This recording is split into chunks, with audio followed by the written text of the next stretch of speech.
सारे जहां से अच्छा हिंदोसिता हमारा, हम बुलबुले है इसकी यह गुलसिता हमारा.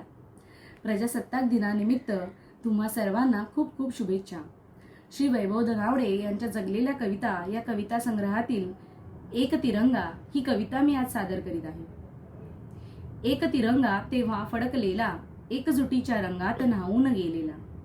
एक तिरंगा तेव्हा फडकलेला, एकजुटीच्या रंगात न्हावून गेलेला. गुलामीतून नुकताच मुक्त केलेला, हजारो बलिदानाने पावन झालेला. एक तिरंगा त्या संपात फडकलेला, कामगारांच्या एकजुटीत नांदलेला. एक तिरंगा त्या संपात फडकलेला, कामगारांच्या एकजुटीत नांदलेला. समाज स्थित्यंतरित झालेला, अन हिरवाईवर धूर जमू लागलेला. एक तिरंगा डौलाने फडकलेला, भारताचं नाव विश्वात पसरवलेला.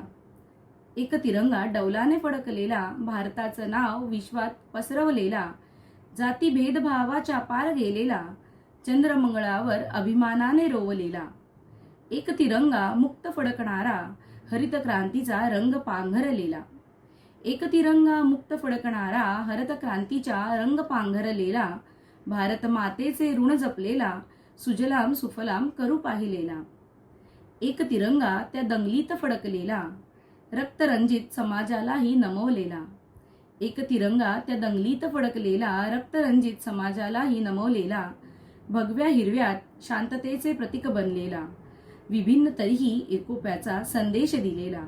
भगव्या हिरव्यात शांततेचे प्रतीक बनलेला आणि विभिन्न तरीही एकोप्याचा संदेश दिलेला. जय हिंद, जय भारत.